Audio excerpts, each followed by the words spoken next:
आप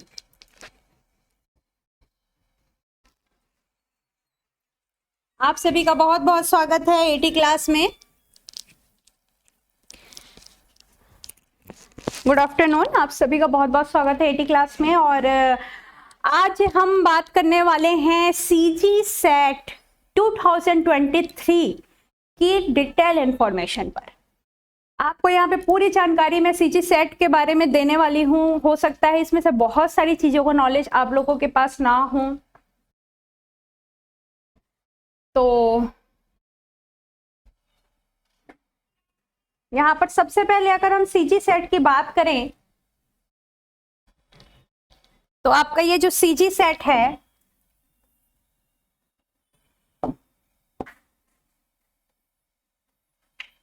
CG set 2023,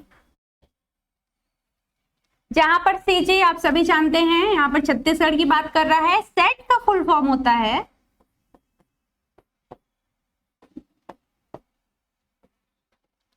state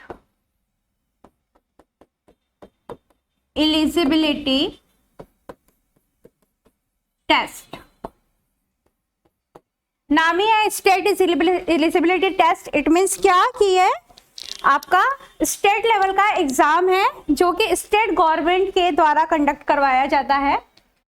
ये net का कहना चाहिए लघु रूप या शॉर्ट एग्जाम है, जहां पर आप नेट अगर आप दिलाते हैं तो पूरे नेशनल लेवल के जो लोग होते हैं उनके साथ आपका कंपटीशन होता है। और यहाँ पर स्टेट में आपके पूरे स्टेट छत्तीसगढ़ स्टेट में जितने लोग आपके सब्जेक्ट से बिलोंग करते हैं और सब्जेक्ट में फॉर्म डाले होते हैं, सीजी सेट पर अपीयर होते हैं, उनके साथ आपका कंपटीशन होता है, जहां पर आपके द्वारा दिए गए आंसर्स के सही आंसर के अकॉर्डिंग आप लोगों की रैंकिंग डिसाइड की जाती है। ठीक है, तो अब यहाँ पर बात करेंगे कि ये जो सीजी सेट है इसके लिए एज लिमिट क्या है, इसके लिए एलिजिबिलिटी क्या लगती है, सीजी सेट दिलाने के क्या फायदे हैं, सीजी सेट में कितनी रिजर्व्ड सीट है, सीजी सेट आपका कब होने वाला है, उसका expected date, exam date, online form कब से डलेगा,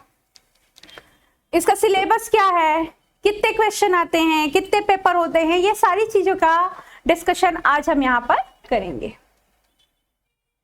ठीक है, तो हम लोग सबसे पहले बढ़ते हैं इसमें कौन अपीयर हो सकता है। ठीक है,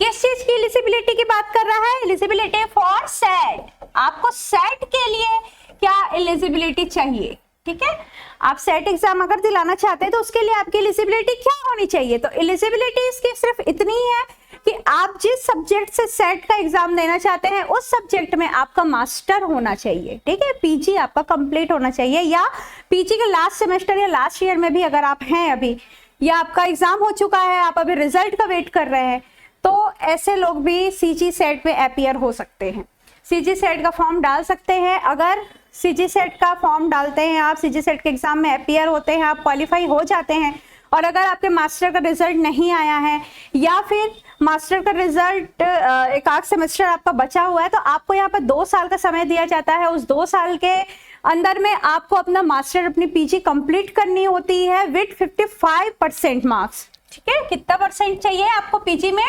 55% मार्क्स के साथ। अगर आपका इससे कम आता है या आप किसी भी कारण से उन दिए गए समय पर कंप्लीट नहीं कर पाते हैं तो आपका क्वालिफिकेशन रद्द कर दिया जाता है आफ्टर 2 ईयर्स। तो यहां से आप समझ गए होंगे कि सेट के लिए एलिजिबिलिटी क्या मानता है कि जिस सब्जेक्ट पर, है ना, जिस सब्जेक्ट पर आप दिलाना चाह रहे हैं उस सब्जेक्ट पर आपका पीजी 55% मार्क्स के साथ क्या होना चाहिए? पास आउट होना चाहिए। या फिर क्या होना चाहिए? आपका परस्यूइंग होना चाहिए। अगर आप परस्यूइंग है, कब? लास्ट ईयर में, है ना, परस्यूइंग है फाइनल ईयर पर अगर आपका क्या है, परस्यूइंग है, तब भी आप क्या कर सकते हैं, यहाँ पर अपीयर हो सकते हैं, बिल्कुल हो सकते हैं। ठीक है, एज की अगर हम बात करें तो यहाँ पर कोई एज लिमिट नहीं होती है ना, यहाँ पर एज लिमिट नहीं है, सॉरी, नो एज लिमिट। ठीक है, मैक्सिमम एज लिमिट कुछ भी नहीं है, आप जब तक चाहें तब तक आप सेट एग्जाम दिला सकते हैं। मिनिमम की अगर हम बात करें तो ऑब्वियसली कि अगर आप पीजी के में अपीयर्ड स्टूडेंट, अगर आप पीजी में परसुइंग है या आपने पीजी कंप्लीट कर रही है तो आप 18+ तो होंगे ही, ये इसका मिनिमम एज होता है। ठीक है, चलिए अब आता है कि ये सीजी सेट लिया किसके द्वारा जाता है, तो सीजी सेट सीजी व्यापम के द्वारा लिया जाता है। ठीक है, किसके द्वारा कंडक्ट करवाया जाता है, सीजी व्यापम के द्वारा ये क्या होता है, कंडक्ट होता है, जो कि आपका एप्लीकेशन फॉर्म है ना, एप्लीकेशन फॉर्म और आपका फीस, ये दोनों कौन से मोड में कंप्लीट किया जाता है, ऑनलाइन मोड में कंप्लीट किया जाता है। लेकिन अगर एग्जाम की बात करें तो आपका एग्जाम जो होता है वो सीजी सेट में ऑफलाइन होता है। ठीक है, ऑफलाइन होता है, जबकि नेट आपका जो है वो क्या कहलाता है, वो आपका कौन से मोड में होता है, ऑनलाइन मोड में होता है। ठीक है, तो सीजी व्यापम द्वारा कंडक्ट किया जाता है, ऑनलाइन में एप्लीकेशन फॉर्म और फीस भरे जाते हैं, लेकिन एग्जाम जो होता है वो ऑफलाइन मोड में होता है। ठीक है, सीजी सेट जो है हमारा वो पहले काफी, इसका कोई प्रॉपर इंटरवल नहीं होता। जैसे आपके नेट में आप क्या करते हैं, हर 6 मंथ में आप दोबारा नेट दिला सकते हैं। ठीक है, हर 6 मंथ में हमारा जो नेट है, नेट एग्जाम है, वो होता ही है जिसे नेट का एग्जाम। लेकिन सेट का जो एग्जाम है इसका कोई प्रॉपर इंटरवल नहीं है। स्टेट गवर्नमेंट ने जो है वो 2018 में ये डिसाइड किया था कि अब सीजी सेट हर साल लिया जाएगा, क्योंकि सेट क्वालिफाई लोग काफी कम मिलते थे, इसलिए ये डिसाइड किया गया 2018 में कि अब ये हर साल कंडक्ट करवाए जाएंगे। 2018 में भी आया, 2019 में भी हुआ, लेकिन उसके बाद बदकिस्मती से आपका कोविड का समय स्टार्ट हो गया और यहाँ पर ये स्टॉप हो गया फिर से, और उसके बाद अब फिर से ये 2023 में आप लोगों को एक और मौका मिल रहा है सीजी सेट में अपीयर होने का। ठीक है, बात करें हम एक्सपेक्टेड डेट की, अगर हम एक्सपेक्टेड डेट की बात करते हैं तो इसका एक्सपेक्टेड डेट आपका कब से कब तक रहेगा, तो आपका ये जो जुलाई का 3rd वीक होगा, है ना, जुलाई 3rd वीक से आपका स्टार्ट हो जाएगा क्या चीज, एप्लीकेशन फॉर्म, ऑनलाइन एप्लीकेशन आपके क्या हो जाएंगे, यहां से 3rd वीक ऑफ जुलाई से स्टार्ट हो जाएंगे। ठीक है, जो कि कहां तक जाएगा, आपके अगस्त 2nd वीक तक जाएगा। ठीक है, अगस्त 2nd वीक तक जाएगा।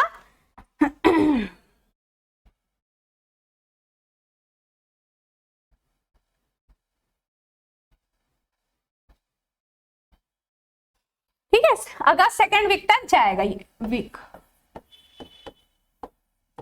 वीक तक जाएगा, क्या चीज का, एप्लीकेशन फॉर्म का और आपके फीस का।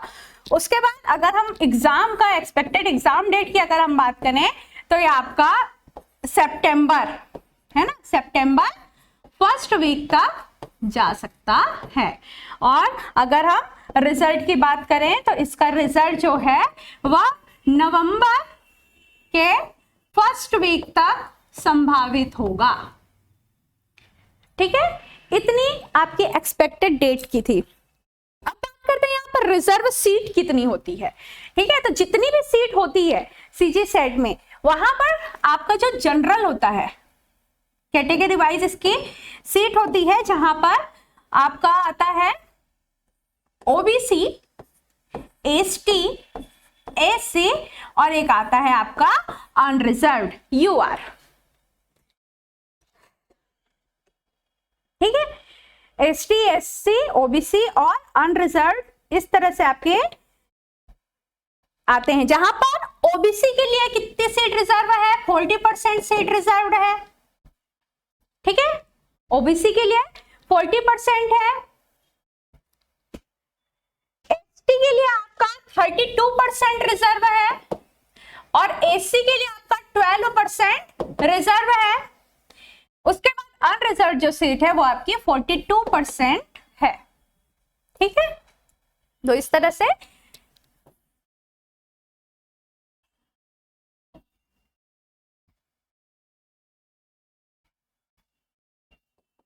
ये आपका 100% सीट का डिटेल है। ठीक है, कैटेगरी वाइज रिजर्व्ड सीट।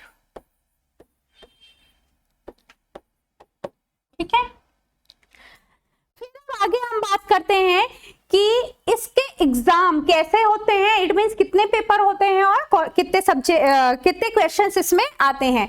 तो देखिए, सीजी सेट में आपके दो मुख्य पेपर होते हैं। ठीक है, पेपर 1 और पेपर 2, दो पेपर होते हैं। एग्जाम ड्यूरेशन जो होता है वो कितने आवर का होता है, वो 3 आवर का होता है। ठीक है, 3 आवर का होता है। पेपर 1 का नाम है जीएस, ठीक है, जनरल स्टडी का पेपर होता है। और पेपर 2 जो होता है वो आपका मेन सब्जेक्ट होता है। ठीक है, आपका मेन सब्जेक्ट होता है। ठीक है, कितने पेपर होते हैं, देखिए पेपर 1 पेपर 2 होता है, जहां पर जीएस आपका क्या है, जनरल स्टडी है, और सब्जेक्ट 2 आपका क्या है, मेन सब्जेक्ट है। इसमें आपके क्वेश्चन की यहां पर अगर हम नेम बोलेंगे, ठीक है, पेपर नंबर, पेपर नेम, ये हमने दो देख लिया। उसके बाद फिर अगर हम क्वेश्चन की बात करते हैं कि यहाँ पर कितने क्वेश्चन आते हैं, तो जीएस के आपके 50 क्वेश्चन आते हैं और आपके मेन सब्जेक्ट से आपका 100 क्वेश्चन आता है। ठीक है, each क्वेश्चन कैरी 2 मार्क्स। ठीक है, 2 नंबर का हर एक क्वेश्चन होता है। तो इस तरह से आपके 50 क्वेश्चन के मार्क्स हो जाएंगे 100, है ना, और आपके 100 क्वेश्चन के मार्क्स हो जाएंगे कितने, 200। तो टोटल कितना मार्क्स आता है आपका, अगर हम यहाँ पर बात करें टोटल नंबर ऑफ क्वेश्चन के, तो टोटल नंबर ऑफ क्वेश्चन होता है 150 और टोटल नंबर ऑफ, अगर हम मार्क्स की बात करें तो टोटल नंबर का मार्क्स होता है आपका 300 होता है। ठीक है, तो ये है आपके पूरे पेपर की डिटेल। यहां पर जो सीजी सेट का पेपर 2 है, ये क्या होता है, सीजी सेट का जो पेपर 1 है वो सभी के लिए कॉमन होता है। ठीक है, कॉमन फॉर द ऑल।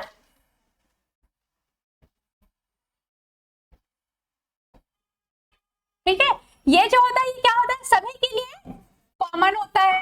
कौन, पेपर 1। लेकिन पेपर 2 है वो डिपेंड करता है कि आपने किस सब्जेक्ट में पीजी की है, किया हुआ है, मेन सब्जेक्ट आपका क्या है और आप किस सब्जेक्ट के लिए फॉर्म डाल रहे हैं, किस सब्जेक्ट में अपीयर होना चाहते हैं। तो अभी तक टोटल 19 सब्जेक्ट हैं।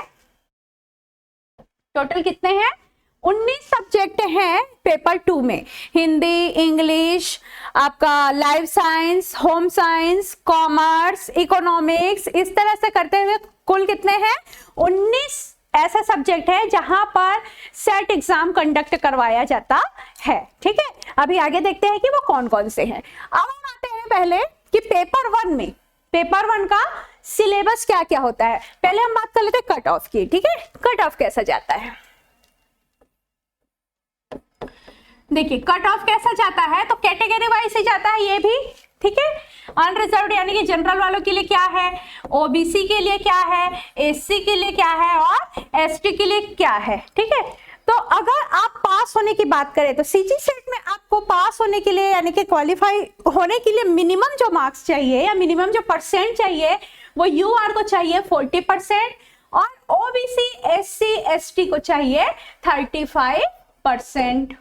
ठीक है, अगर मान लीजिए कभी जो ऐसा होता नहीं है, मान लीजिए कभी ऐसा हुआ कि किसी भी व्यक्ति का नंबर जो है या परसेंट जो है वो 35 से ऊपर गया ही नहीं, 34 ही रह गया। ठीक है, अधिकतम 34 ही रह गया, तो उस सेट एग्जाम में कोई भी क्वालिफाई माना ही नहीं जाएगा। ठीक है, तो मिनिमम जो होता है क्वालिफाई होने के लिए वो होता है 40% मार्क्स जनरल के लिए, एसटी एससी ओबीसी के लिए 35% मार्क्स रखे गए हैं। लेकिन इतना काफी नहीं होता है आपको क्वालिफाई करने के लिए। क्वालिफाई करने के लिए हर साल कट ऑफ अलग अलग जाते हैं, जो कि परसेंटाइल बेस पर होता है। यूजीसी के रूल्स एंड रेगुलेशन के अकॉर्डिंग परसेंटाइल बेस पर होता है। ठीक है, परसेंट और परसेंटाइल में क्या अंतर है? परसेंट जो है, जो आपके द्वारा स्कोर किया जाता है उसके द्वारा निकलता है ना। परसेंटेज क्या होता है? परसेंटेज जो है वो आपके द्वारा स्कोर किया जाता है। ठीक है, कैंडिडेट के द्वारा स्कोर किया जाता है।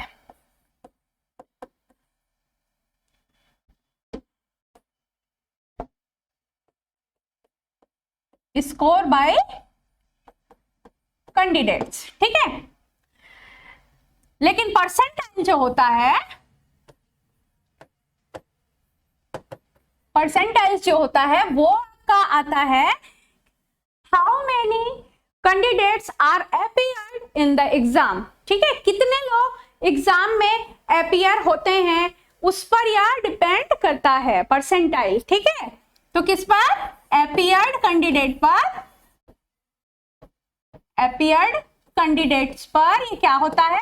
डिपेंड होता है। ठीक है, percentile, percentage score bye candidates and percentile जो है वो अपीयर्ड कैंडिडेट पर डिपेंड होता है। उसके बाद फिर अगर हम परसेंट की बात करें तो ये किसके द्वारा निकाला जाता है?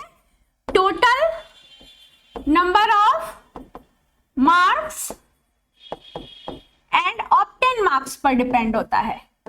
ऑब्टेन मार्क्स पर के बेस पर परसेंटेज निकाला जाता है। लेकिन परसेंटेज जो निकाला जाता है वो total number of appeared, total number of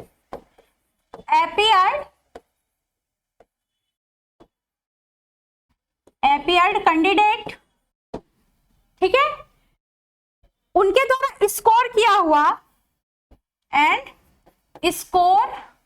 scoring percent. ठीक है, और फिर उसका 6% इस बेस पर निकाला जाता है। मतलब कि कितने बच्चों ने एग्जाम में, जैसे कि अगर आप मान लीजिए सीजी सेट 2023 का अगर रिजल्ट निकाला जाएगा तो कैसे निकाला जाएगा कि पर्टिकुलर आप जिस सब्जेक्ट के स्टूडेंट हैं, जिस सब्जेक्ट में आपने सीजी सेट दिलाया है, उस पर्टिकुलर सब्जेक्ट में टोटल कितने लोग अपीयर हुए एग्जाम में और उन सभी के स्कोर कितने कितने हैं, आपका स्कोर उनमें से किस कैटेगरी पर आ रहा है, और उसके बाद टोटल नंबर ऑफ स्टूडेंट का 6% निकाला जाता है। अगर उसके अंदर में आपके द्वारा स्कोर किया गया नंबर आ जाएगा तो आप क्वालिफाई माने जाएंगे। यदि उस 6% के अंदर में आपका नहीं आता है तो आप क्वालिफाई नहीं माने जाएंगे। ये है यूजीसी के रूल्स। ठीक है, तो इसीलिए हर बार कट ऑफ अलग अलग जाता है, हर साल अलग अलग जाता है। कैटेगरी का ये जो आपका बोलना चाहिए परसेंट जो है वो सिर्फ एक तरह से झांसा है। पास होने के लिए आपको इससे कहीं ज्यादा नंबर पाना होगा।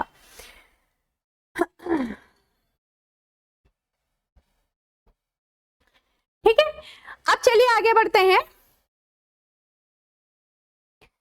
अब हम देखेंगे कि सिलेबस क्या क्या होता है पेपर फर्स्ट में, है ना। सिलेबस किसका? पेपर 1 का, पेपर 1 का। तो पेपर 1 आपका जो होता है वो 10 यूनिट्स में डिवाइड होता है, जिसमें सबसे पहला यूनिट होता है आपका टीचिंग एप्टीट्यूड। ठीक है, सबसे पहला क्या होगा आपका? Teaching aptitude. ठीक है,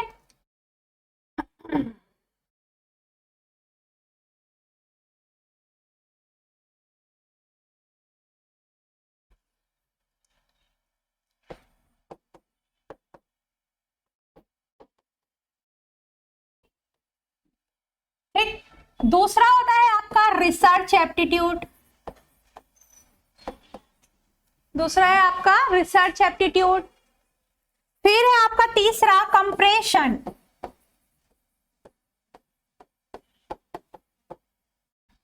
ठीक है, कंप्रेशन। और फिर है आपका कम्युनिकेशन। कम्युनिकेशन। फिर आपका आता है डेटा इंटरप्रिटेशन।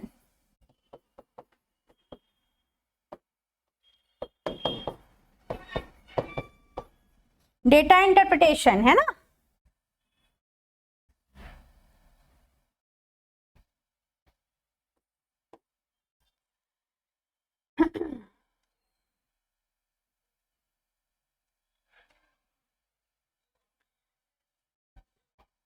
उसके बाद फिर आता है आपका reasoning, mathematics reasoning, mathematics and reasoning.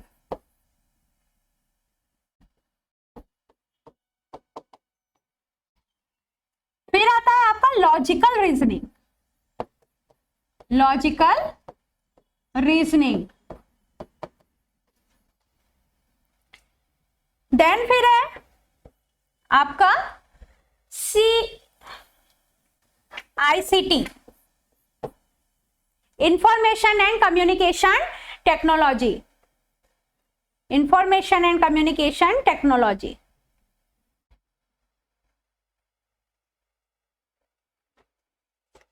ठीक है। फिर है आपका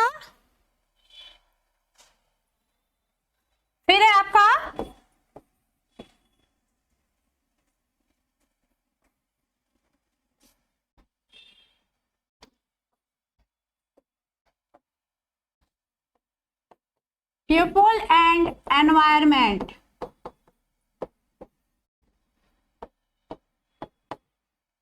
और लास्ट है आपका हायर एजुकेशन, हायर एजुकेशन,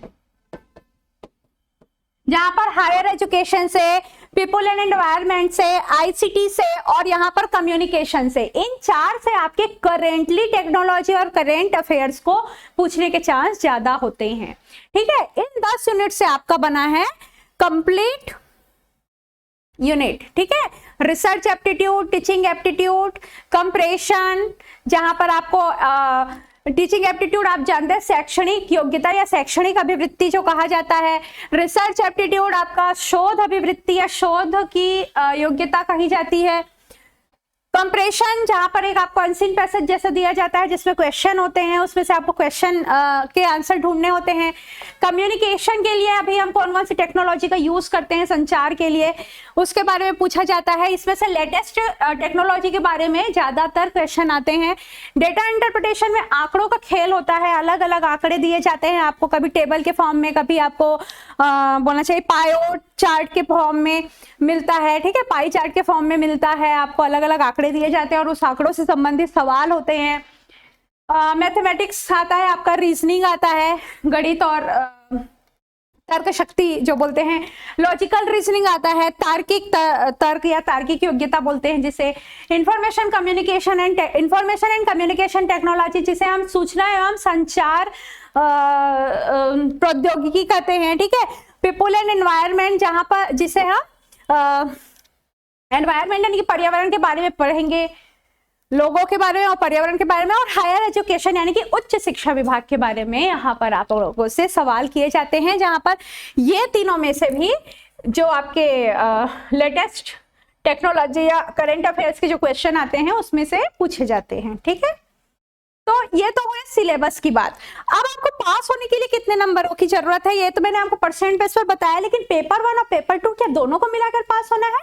तो हाँ, दोनों को मिलाकर यहाँ पर क्या होना पड़ेगा आपको, paper 1 plus paper 2 is equal to 40% marks for UR यानी कि अनरिजर्व, और ओबीसी, एससी और एसटी के लिए वही है same, paper 1 plus paper 2 is equal to 35% marks minimum चाहिए। ठीक है। फिर उसके बाद डिपेंड करता है परसेंटाइल के अकॉर्डिंग, फिर क्वालिफाइड कैंडिडेट्स के टॉप कैंडिडेट्स के नाम यहाँ पर दिए जाते हैं। ठीक है। अब इसके बाद फिर अगर हम बात करते हैं कि पेपर 2 में कौन कौन से सब्जेक्ट का होगा, ठीक है, कौन कौन से सब्जेक्ट का होता है। तो आइए देख लेते हैं कि पेपर 2 में आप कौन कौन से सब्जेक्ट वाले सेट एग्जाम दिला सकते हैं, या कौन कौन से सब्जेक्ट के लिए set exam CG Vyapam conduct करवाता है। तो मैंने बताया था कि टोटल कितने क्वेश्चन है, टोटल कितने पेपर है, 19 पेपर के लिए यहाँ पर सीजी सेट एग्जाम कंडक्ट करवाती है, जहां पर पहला है आपका हिंदी, दूसरा है इंग्लिश, ठीक है, ये दोनों आपकी क्या है, लैंग्वेज है। उसके बाद फिर political science and economics, political science, और फोर्थ है आपका इकोनॉमिक्स, ठीक है। पॉलिटिकल साइंस जिन्होंने मास्टर किया है, जिन्होंने इकोनॉमिक्स में मास्टर किया है, वो यहाँ पर सीजी सेट का एग्जाम दिला सकते हैं।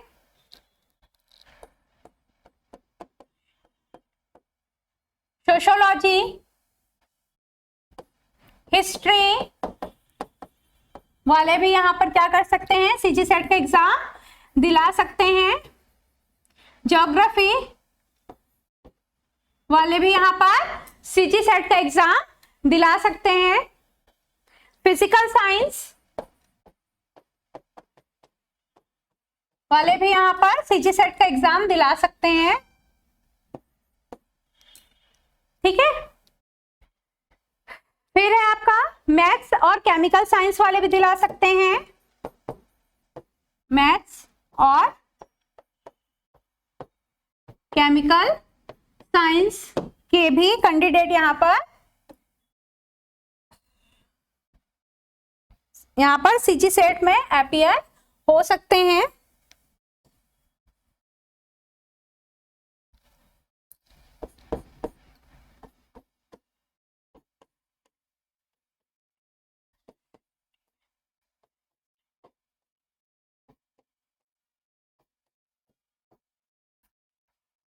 ठीक है, फिर life science, computer science and application, life science and computer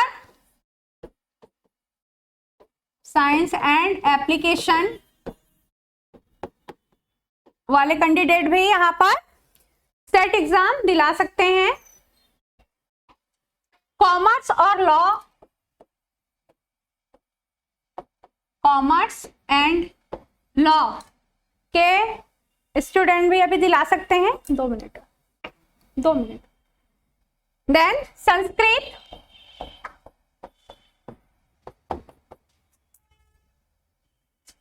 और psychology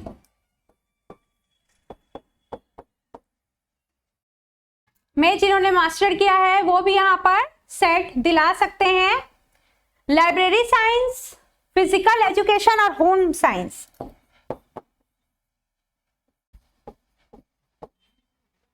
library science, physical education, और आपका लास्ट आता है 19 होम साइंस के कैंडिडेट यहां पर एग्जाम दिला सकते हैं, सीजी सेट में अपीयर हो सकते हैं, तैयारी कर सकते हैं, मेहनत कर सकते हैं, अपना लक आजमा सकते हैं। ठीक है, तो सीजी सेट में पेपर 1 का क्या सिलेबस है, पेपर 2 में कौन कौन से पेपर 2 के सब्जेक्ट में वाले जो हैं वो एग्जाम दे सकते हैं सीजी सेट का, यहाँ पर मैंने बता दिया। इसके अलावा अब मैं आपको बताती हूँ कि सीजी सेट दिलाने के फायदे क्या हैं। तो सीजी सेट दिलाने का फायदा यह है कि यूजीसी ने एक रूल बनाया है कि अगर आपने सीजी नेट या अगर आपने नेट अपने सब्जेक्ट पर नेट या सेट आपने अगर क्वालिफाई कर लिया है तो किसी भी महाविद्यालय विश्वविद्यालय में जब असिस्टेंट प्रोफेसर का सिलेक्शन होगा तो वहां पर आपके 20% मार्क्स ऐड होंगे, एक्स्ट्रा जोड़े जाएंगे। और अगर किसी ने अपने सब्जेक्ट पर पीएचडी की है तो 25% उन्हें मिलेगा। जो पीएचडी के भी किए हुए हैं या नेट या सेट क्वालिफाई हैं उनको 50% मार्क्स एक्स्ट्रा मिलेंगे। ठीक है, तो ये यूजीसी के रूल्स एंड रेगुलेशन है असिस्टेंट प्रोफेसर के भर्ती के लिए। तो यहाँ पर ये बात क्लियर होती है कि अगर आप सीजी सेट दिलाते हैं तो आप छत्तीसगढ़ के अंदर किसी भी महाविद्यालय विश्वविद्यालय में असिस्टेंट प्रोफेसर का के चयन सूची में आपका नाम आने के चांस बढ़ जाते हैं, आप उसमें अप्लाई कर सकते हैं।